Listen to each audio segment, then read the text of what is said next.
أعوذ بالله من الشيطان الرجيم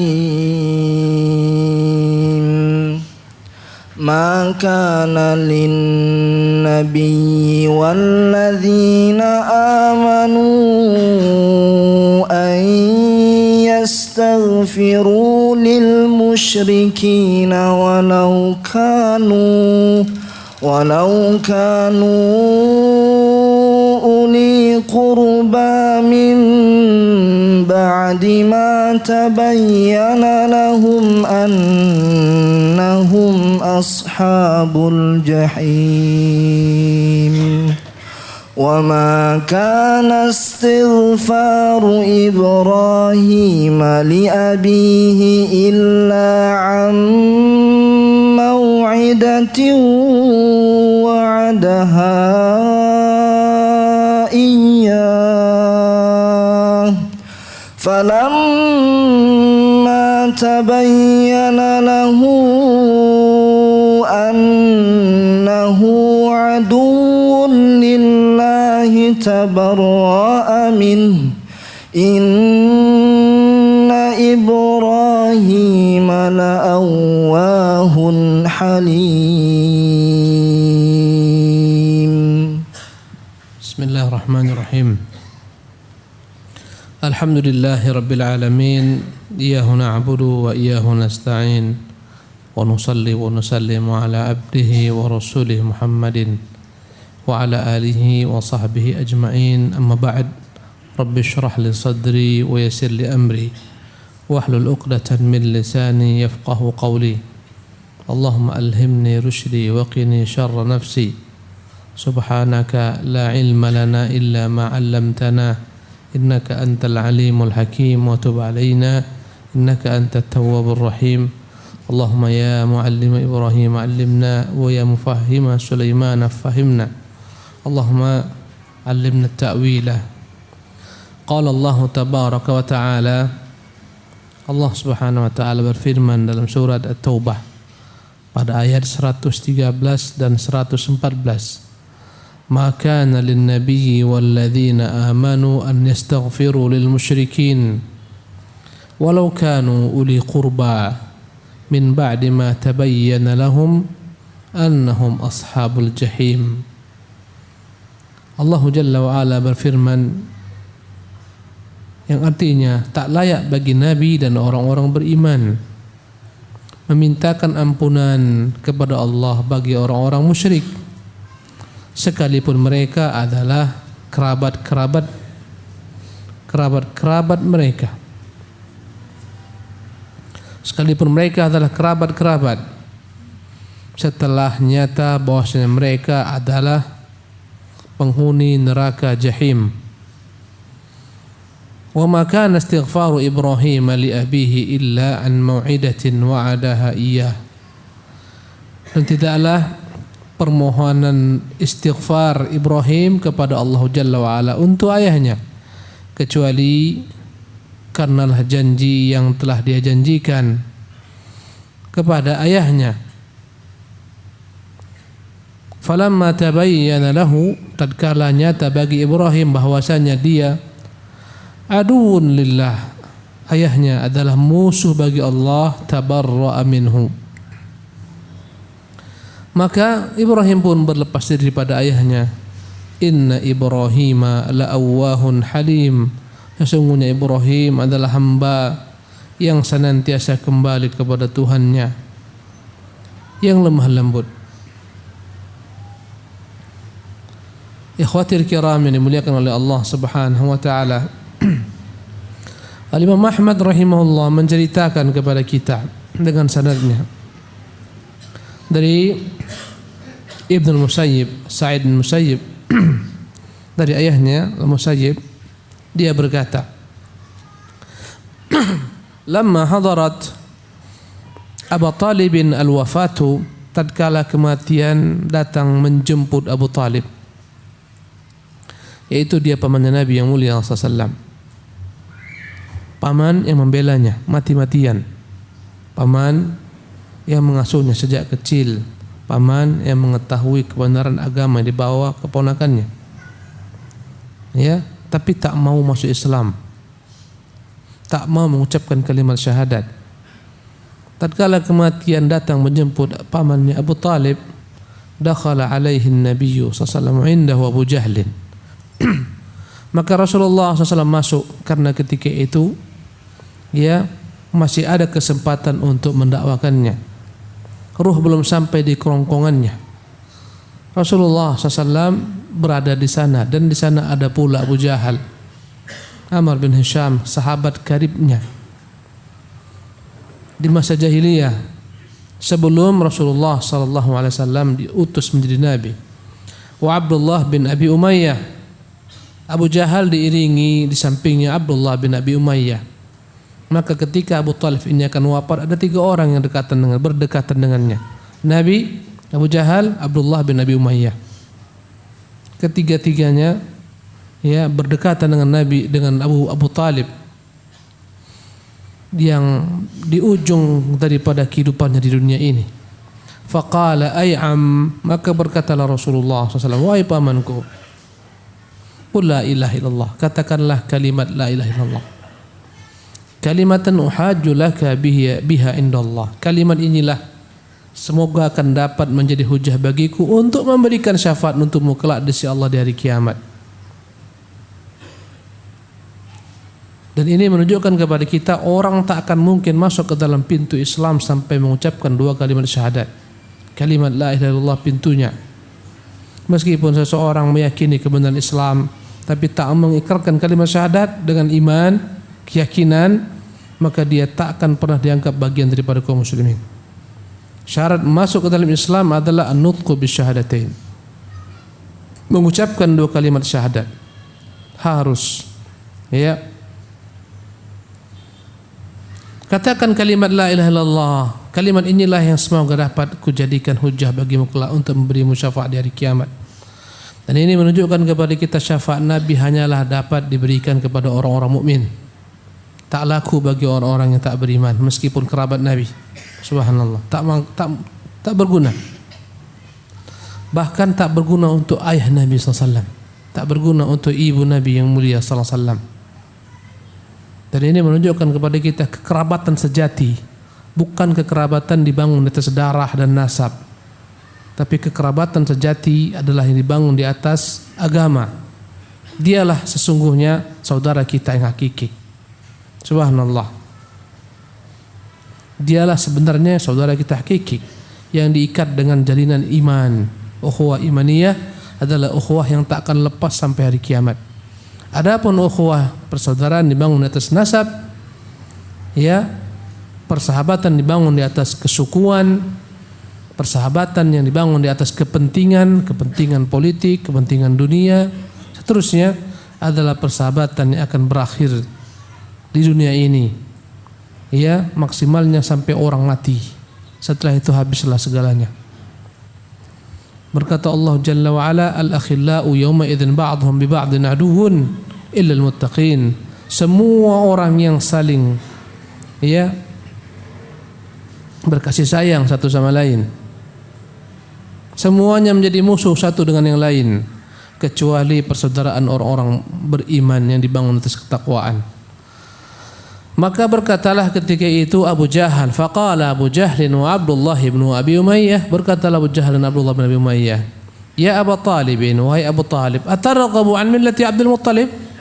Apakah engkau benci kepada agama ayahmu sendiri Abdul Muttalib?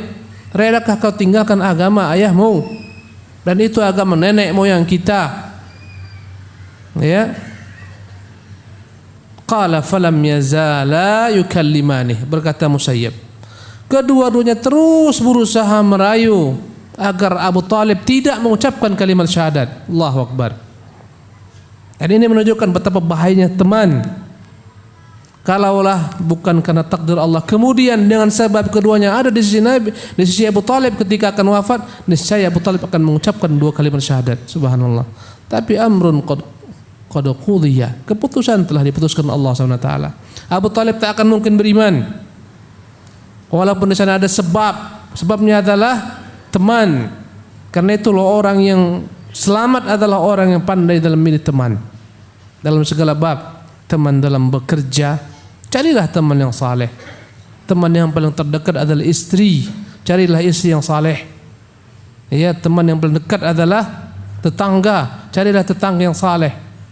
Ya, dengan mereka lah kita akan dapat istiqamah dalam kehidupan ini. Ya, lihatlah bagaimana Abu Talib akhirnya mati dalam keadaan kekafiran, iyadzan billah. Subhanallah, karena teman. Dan ini menunjukkan kepada kita di antara penghalang hidayah adalah teman. Berapa banyak orang telah baik, bersimpu di kajian, ya, tapi kembali kepada kawan lamanya dia pun hilang, tenggelam. Kalaulah bukan karena ketentuan Allah, rahmat Allah untuknya, niscaya dia akan tenggelam bersama orang-orang tenggelam, tak akan kembali kepada kebaikan. Subhanallah, bahaya sekali. Ya, dahulu kala ada orang yang begitu cinta kepada Nabi SAW karena karakter Nabi, akhlaknya, budi pekertinya. Ya, tetapi akhirnya karena dia punya teman, ketika dia hidangkan untuk Nabi yang mulia SAW makanan, dia berkata, "Ya Muhammad, makanlah makanan ini."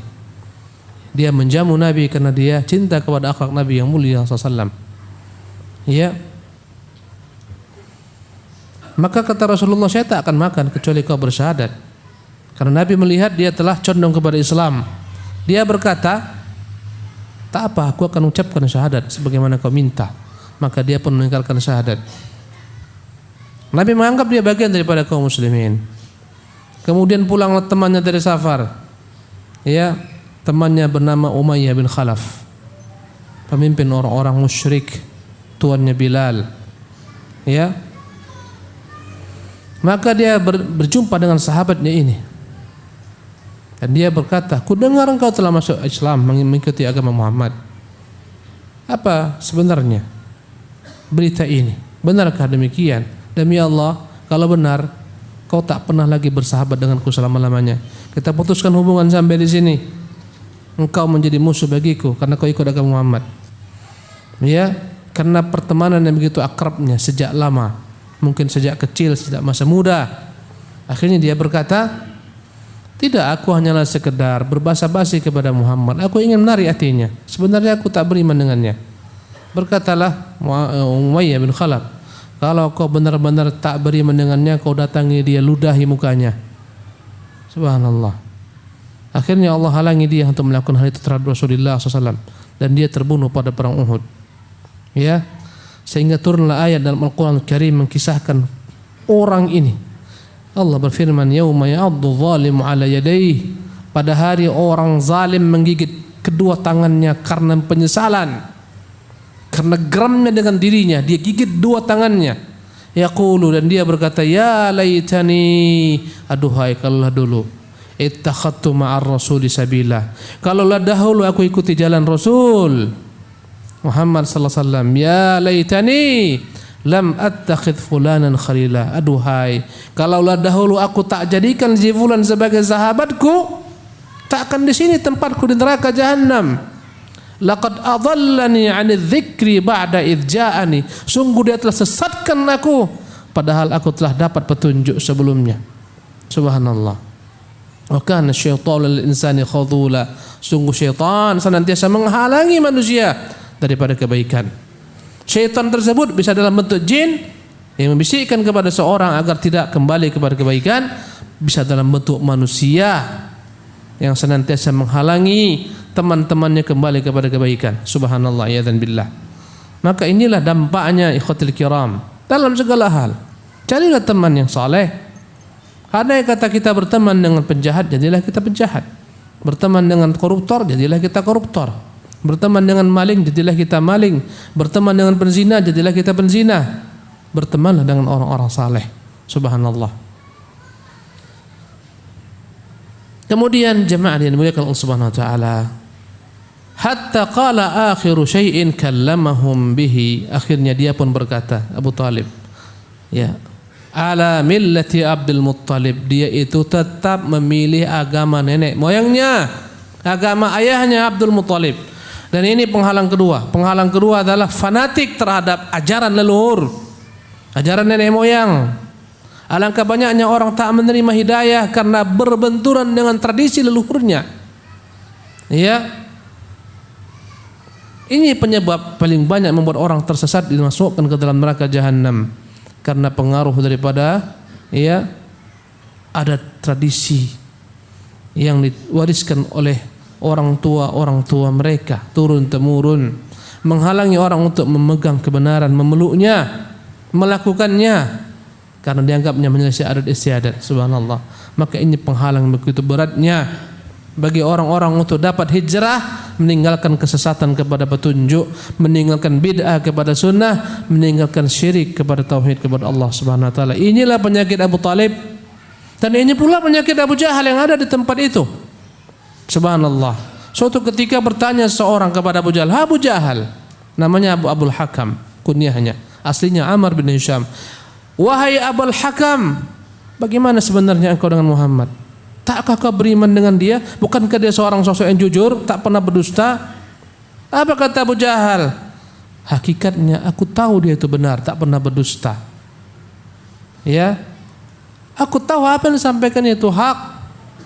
Tapi masalahnya, aku dengan mereka itu, kami dengan Bani Hashim bagaikan, subhanallah, kuda pacu yang beriring-iringan berjalan kemana-mana. Tiba-tiba mereka berkata kami punya nabi, sementara kabilah kami tak punya nabi. Sampai kapan kami dapat keinginan seperti itu? Demi Allah tidak, aku tak akan ikuti Muhammad. Gara-gara fanatik kepada suku. Bahwasanya Rasulullah dari Bani Hashim, bukan daripada suku Abu Jahal. Subhanallah. Maka penghalang hidayah adalah fanatik kepada ajaran luhur, fanatik kepada kesukuan. Subhanallah. Fanatik kepada suku, bangsa dan seterusnya, ya, yang membangun loyal di atas kefanatikan tersebut. Ini penghalang-penghalang hidayah. Subhanallah. Fanatik kepada adat istiadat, fanatik kepada kabilah. Inilah yang menghalang Yahudi beriman kepada Rasulullah, padahal mereka mengetahui kebenaran Rasulullah, karena Rasulullah bukan dari golongan Yahudi, iyadzan billah. Subhanallah. Ya, kita diajarkan untuk mengikuti kebenaran dimanapun dia berada. Kita diajarkan untuk mengenal kebenaran. Setelah itu kita menimbang manusia dengan kebenaran tersebut. Yang menyelisih kebenaran kita tinggalkan dia. Berkata ya para ulama, al-haqqu la yu'rafu birrijal. Kebenaran tak akan dapat digantungkan dengan manusia. Si fulan, si alan. Kenapa benar? Iya, karena kiai kami yang ngomong. Apa kata kiai kami pasti benar. Kenapa demikian? Kata guru kami tak mungkin salah. Ini madhab batil.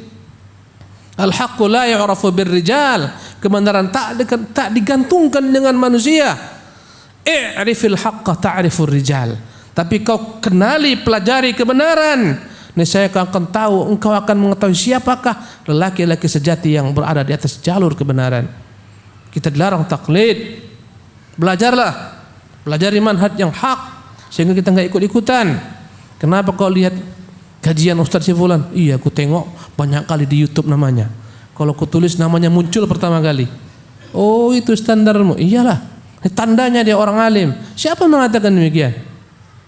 Subhanallah. Orang alim enggak ditandai dengan banyaknya yang mengikutinya, banyaknya penggemarnya, banyaknya yang hadir di majelisnya. Bukan itu tandanya orang alim.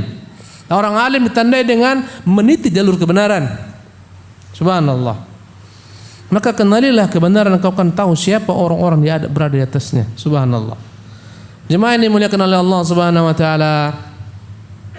Faqala an-nabiy sallallahu alaihi wasallam, berkatalah Nabi yang mulia sallallahu alaihi wasallam setelah wafat pamannya Abu Talib, dia katakan kepada Ali, "Ya Ali, wari abaka ad-dhal, wari asy-syekh ad-dhal." Kau tanam itu ayahmu yang tersesat. Itu kata Rasulullah kepada Ali.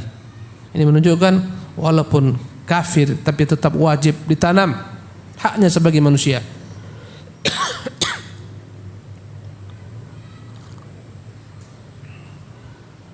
Maka berkatalah Nabi SAW ketika wafat pamannya dalam keadaan kafir. Dan ini mazhab Ahlussunnah. Ahlussunnah mengatakan Abu Talib meninggal dalam keadaan kafir. Yang menyelisihinya adalah ahlu bid'ah dari golongan Rafidhah. Mereka mengatakan tidak, Abu Talib mengucapkan kalimat syahadat sebelum matinya. Tapi tak ada riwayat yang sahih. Tak ada satu riwayat yang benar yang menjelaskan apa yang mereka katakan. yang benar meninggal dalam keadaan kafir. Maka berkata Nabi, la astaghfiranna laka ma lam unha ank. Saya akan mintakan untukmu ampunan sebelum datang kepada saya larangan. Subhanallah. Ya. Sebelum datang larangan saya akan mintakan untukmu ampunan. Ya. Maka jemaah yang dimuliakan Allah Subhanahu wa taala, turunlah seketika ayat ini. Ayat yang berbunyi maka lin nabi, tak layak bagi nabi. Walladzina amanu, tak layak juga bagi orang-orang beriman yang mengikuti nabi, an yastaghfiru lil musyrikin, untuk mintakan ampunan bagi orang-orang musyrik, walau kanu uli qurba, meskipun mereka adalah kerabat-kerabat dekatnya. Min ba'di ma tabayyan, setelah nyata dia mati dalam keadaan kafir, annahum ashabun nar, mereka penghuni-penghuni api neraka. Andai kata masih hidup, kita boleh minta kepada Allah agar orang-orang tersebut diberikan hidayah. Boleh kita mendoakan orang kafir ketika masih hidup agar mendapatkan hidayah. Datanglah Abu Hurairah radhiyallahu anhu kepada Rasul, ya Rasulullah, sungguh ibuku, aku sedih, ya, karena tak mau masuk mengikut agamamu. Doakanlah dia Rasulullah SAW. Aku sedih dengan ibuku, dia cela agamamu. Maka Rasulullah mendoakan ibunya Abu Hurairah. Akhirnya masuk Islamlah ibunya Abu Hurairah. Subhanallah. Dan ini menunjukkan kepada kita bahwasanya kita boleh mendoakan orang-orang yang kafir agar Allah berikan kepadanya hidayah. Bahkan kita tak boleh memvonis dengan neraka kepada orang-orang kafir yang masih hidup. Kita katakan si fulan pasti ahli neraka, tak boleh. Kenapa? Karena masih hidup. Boleh saja besok dia beriman, sebelum matinya dia beriman. Sebagaimana sebaliknya tak boleh kita klaim ada orang saleh, beriman, bertakwa, inilah ahli surga nih. Tak boleh. Antum gak usah senang ketika orang bilang Masya Allah, antum inilah ahli surga ya akhi. Tak usah senang. Memangnya surga milik bapakmu?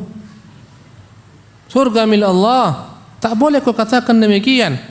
Subhanallah. Jangan naik telinga antum. Oh iya, memang ahli surga aku ini. Mana tidak, daurah kemana-mana ikut, kajian tiap pagi, tiap malam, sedekah, infak, semua kuat, aku memang ahli surga. Habis. Ujub, tak boleh. Ujub, bangga dengan amalan, menggugurkan semua amalan tersebut. Subhanallah. Maka tak boleh kita memuji orang dengan ungkapan-ungkapan seperti itu, tak boleh. Ya.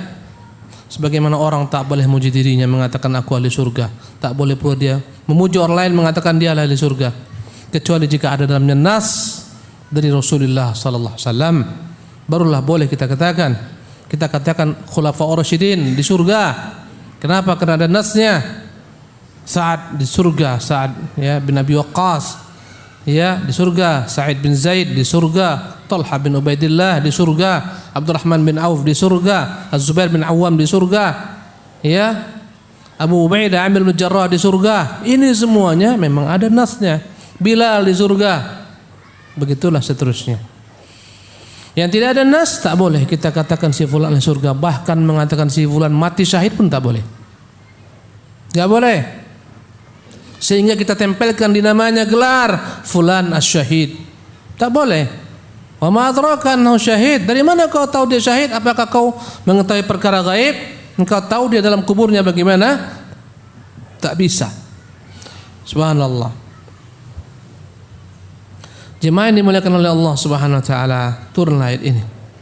Kemudian Allah Subhanahu wa taala berkata, ya dalam ayat lainnya, innaka la tahdi man ahbabta. Sesungguhnya Muhammad, engkau takkan mungkin dapat memberi petunjuk siapa yang kau suka. Inilah hidayah. Hidayah milik Allah. Hidayah itu taufik hanya di tangan Allah Subhanahu wa taala. Manusia tak punya hidayah. Nabi tak punya hidayah. Maksudnya hidayah itu taufik. Kita disuruh untuk menyampaikan hidayah, namanya hidayatul bayan.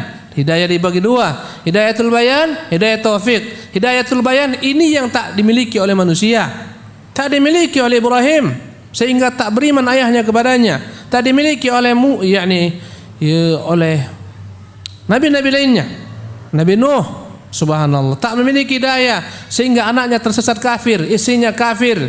Nabi Lut pun demikian. Hidayah taufik hanya di tangan Allah Subhanahu wa taala. Karena itulah Apabila kita telah mendakwai kerabat belum juga mau mengikuti kebenaran, tak perlu kita merasa bersedih, karena memang di tangan Allah lah hidayah. Kita hanya tetap bersabar, mendoakan mereka, subhanallah, mendakwakan mereka sampai kapan? Sampai mereka mati atau sampai kita mati, tetap kita dakwakan mereka. Jangan satu hari udahlah, tak akan mungkin dia menerima hidayah itu. Udah capek, mulutku udah berbusa ini, tak mau dia menerima kebenaran, tak bisa. Di antara kita ada yang mungkin didakwai sebelumnya mencak-mencak, ya, sebulan, 2 bulan, setahun, kadang 2 tahun, 3 tahun, baru dia menerima hidayah. Kewajiban kita hanyalah menyampaikan saja. Tak bisa kita paksakan hidayah, karena hanya milik Allah. Adapun yang kedua namanya hidayah itu al-bayan. Hidayah menjelaskan kebenaran, menjelaskan tauhid, menjelaskan kesyirikan, menjelaskan halal haram. Inilah hidayah yang harus kita sebarkan, namanya hidayatul bayan. Inilah dikatakan Allah tentang nabinya, wa innaka latahdi ila siratin mustaqim. Sungguh benar-benar Muhammad, engkau memberikan hidayah manusia ke jalan yang lurus. Maknanya hidayah apa? Hidayah bayan. Ini sampai ke nabi itu hak, tak ada padanya kesesatan, kebenaran, ada padanya seluruhnya. Subhanallah. Dan ayat yang ini menunjukkan nabi itu manusia. Kalau dia manusia jangan disembah, jangan dipuja. Berapa banyak orang-orang tergelincir akhirnya menyembah Nabi SAW, memuja Nabi SAW, menuduhkan Nabi lebih daripada porsinya sebagai seorang Nabi SAW, mengkalungkan kepada Nabi uluhiyah dan rububiyah. Kalau andai kata musibah, maka seketika dia berkata, ya Rasulullah. Kalau kau ditimpa musibah, katakan ya Allah. Amman yujibul muttarra idza da'ah. Siapakah yang mampu mengabulkan doa orang-orang terjepit ketika berdoa kepada Allah Subhanahu wa taala? Amman yujibul muttarra idza da'ah wa yakshifus su'a. Siapa yang mampu menghilangkan segala macam petaka kecuali Allah Subhanahu wa taala. Sebagian orang, ya Rasulullah. Rasulullah telah wafat. Subhanallah, disebarkan hadis-hadis palsu. Mari kita sama-sama berserah kepada Nabi. Nabi sekarang hadir di sini nih. Dusta. Nabi telah meninggal, bagaimana hadir di dunia ini? Andai kata Nabi bisa hadir kembali ke dunia, niscaya akan hadir Nabi pada peristiwa Abu Bakar ketika banyak orang-orang murtad.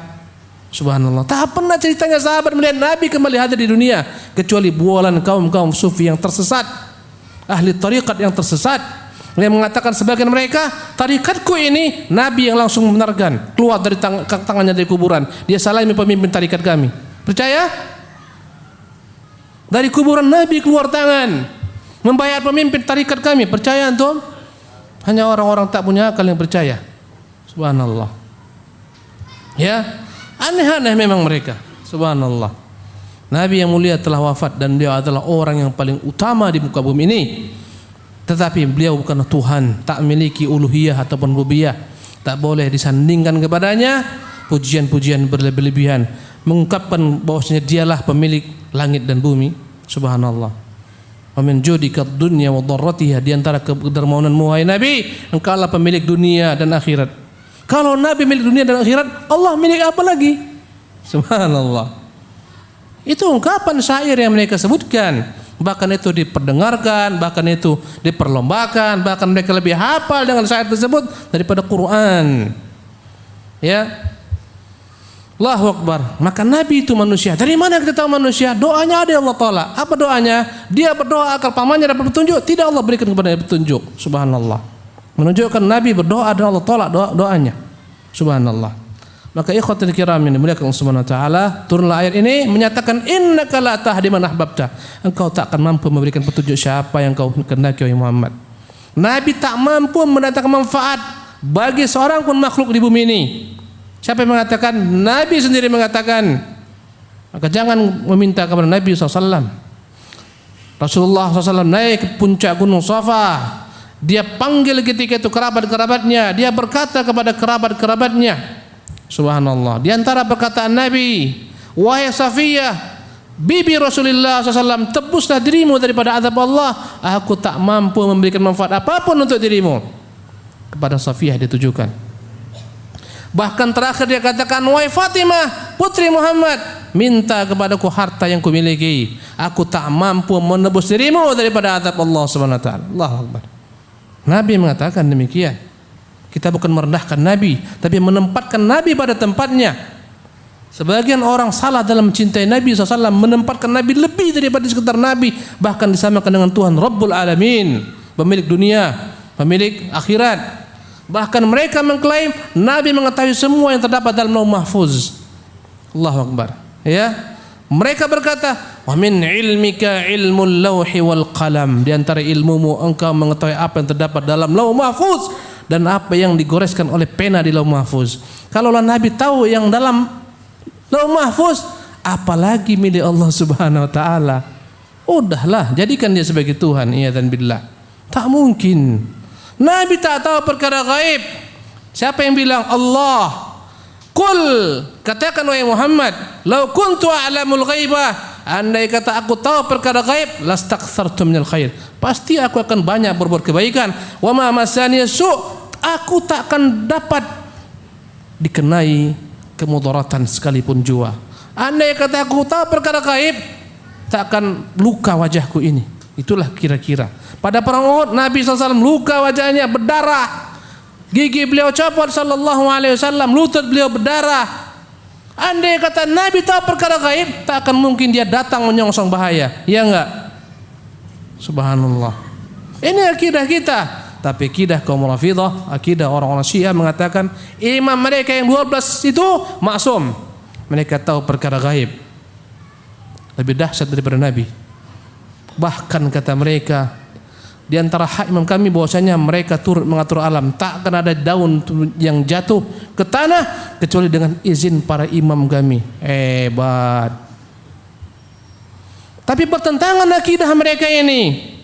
Andai kata mereka memang mengatakan imam mereka itu mengetahui perkara gaib, kenapa dicela pembunuh Hasan? Kenapa dicela pembunuh Husain? Dia tahu perkara gaib, kenapa dia datang ke sana? Tak masuk akal akidahnya. Syukurlah kita alhamdulillah di atas akidah Ahlussunnah wal Jamaah. Jamaah yang dimuliakan oleh Allah Subhanahu wa taala. Kemudian kita sebutkan riwayat lainnya bagaimana Nabi sallallahu alaihi wasallam pernah memintakan ampunan untuk ibunya. Imam Ahmad meriwayatkan dengan sanadnya dari Ibnu Buraidah, dari ayahnya Buraidah.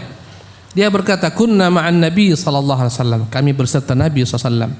Fa nazala bina, maka Nabi pun singgah suatu tempat. Wa nahnu ma'ahu qaribun min alfi rakibin, ketika itu kami ada sekitar 1000-an orang. Fa shalla raka'atain, Nabi pun salat 2 rakaat. Thumma aqbala alaina biwajhihi, kemudian dia menghadap kami dengan wajahnya. Wa ainahu tadhrifan, kedua air matanya ketika itu menganak sungai.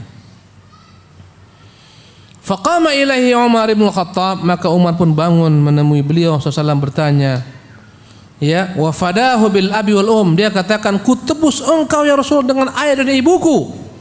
Wa qala ya Rasulullah, ya Rasulullah, malaka, kenapa engkau menangis? Para sahabat begitu pedulinya dengan Nabi sallallahu. Mereka akan bersedih kalau Nabi bersedih. Subhanallah.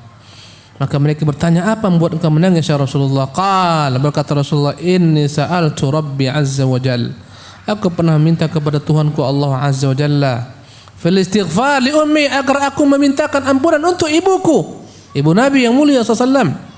Falam ya'dzan li, tapi Allah tidak izinkan aku untuk mintakan ampunan bagi ibuku. Fadama'at aynaya, itulah yang membuat air mataku berlinang.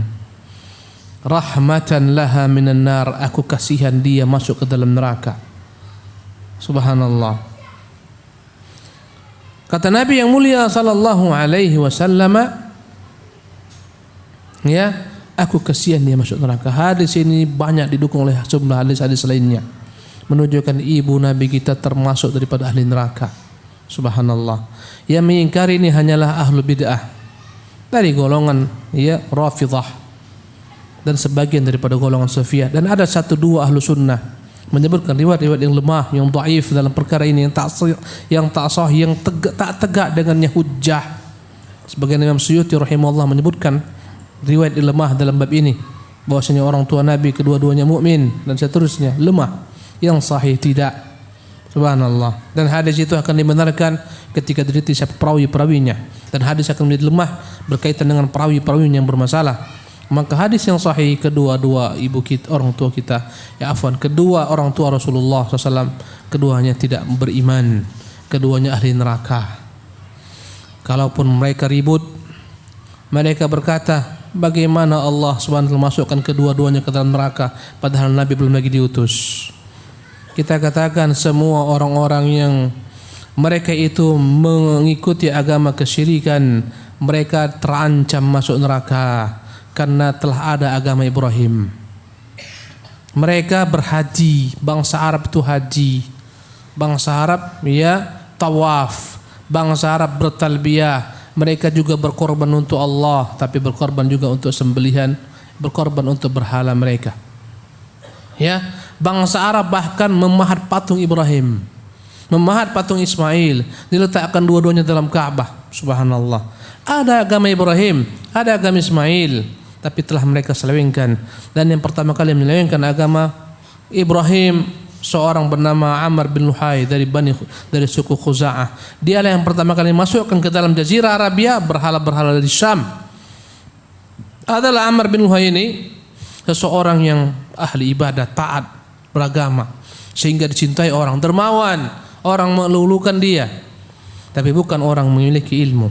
Dia berangkat ke Syam, dia lihat banyak orang menyembah berhala. Sebagai simbol-simbol Tuhan. Karena berhala-berhala itu adalah wali-wali yang telah meninggal, orang-orang saleh, mereka lah perantara kepada Tuhan. Akhirnya dia bawa berhala ke Jazirah Arabia. Dia katakan, begini cara menyembah Allah yang benar, berperantara dengan berhala-berhala ini. Mintalah kepadanya, dia sampaikan kepada Allah. Menyembelihlah untuknya, disampaikan kepada Allah. Tak akan mungkin langsung sampai kepada Allah karena kita kotor. Ini makhluk-makhluk suci ini semua simbol-simbolnya. Sejak itu berbondong-bondonglah orang menyembah berhala, sehingga dipenuhilah Ka'bah dengan berhala. 360 berhala sekeliling Ka'bah. Subhanallah. Artinya semua orang-orang yang hidup pada masa sebelum Rasul diutus dari bangsa Arab, mereka tak mengikuti agama Ibrahim, mereka dianggap musyrik. Hanya ada 1-2 orang yang mereka beragama tauhid, tak menyimpang. Subhanallah. Hanya 1-2 orang saja. Sebagian bangsa Arab mengikuti agama Nasara yang lurus, sebagaimana Waraqah bin Naufal, anak paman Khadijah. Ketika Rasul datang kepada Jibril membawa wahyu, dia katakan, sungguh yang datang kepadamu dialah yang datang kepada Musa, an-namusul akbar Jibril. Andai kata engkau ketika diusir kaummu masih muda, aku yang akan menjadi bumper bagimu. Ini menunjukkan dia beragama lurus, walaupun dia beragama Nasrani. Sebagaimana Salman beragama Nasrani yang lurus sampai akhirnya dia meluk Islam. Jangan dikatakan mereka ini ahlu fatrah, karena hujjah sebagian orang mengatakan ini orang tua Nabi ahlu fatrah. Arti ahlu fatrah adalah orang-orang yang tidak datang kepada mereka Nabi, tidak datang kepada mereka ajaran Ibrahim, ajaran Ismail. Di antara mereka ada yang beragama Nasara, mengikuti Nabi Isa bin Maryam. Tak benar mereka dikatakan ahlu fatrah.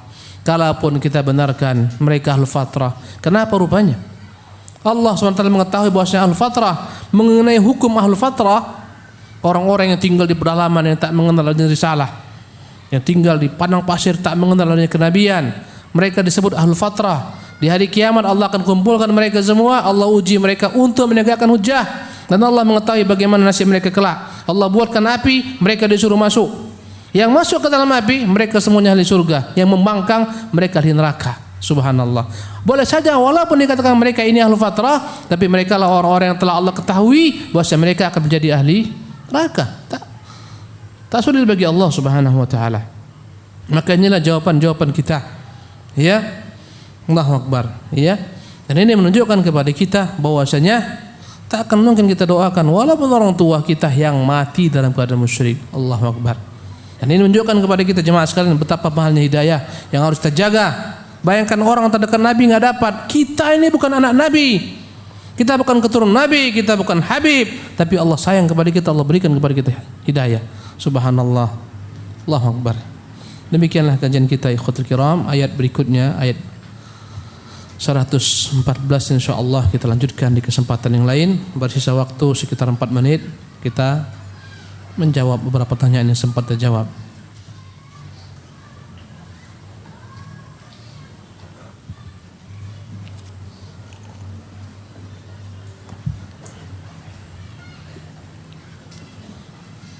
Fenomena saat ini banyak masjid maupun rumah-rumah ya yang memasang hiasan dinding, terdapat padanya bacaan Allah, terdapat bacaannya Muhammad, ya disandingkan. Pertanyaannya, bagaimana hal ini?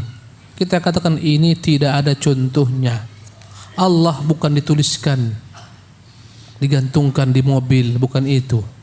Muhammad bukan untuk dituliskan namanya, digantungkan di mobil kita, digantungkan di rumah kita.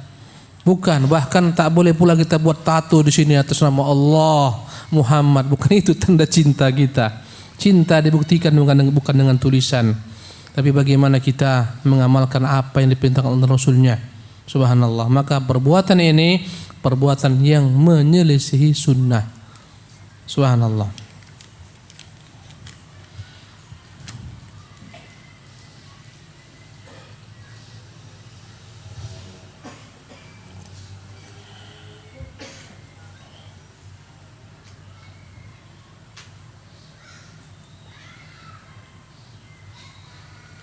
Mohon nasihatnya Ustaz, ketika belajar bersama teman, ana bicara, insya Allah setelah menikah ana masih belajar dan menghadiri majelis ilmu. Iyalah, jangan setelah menikah hilang, tenggelam.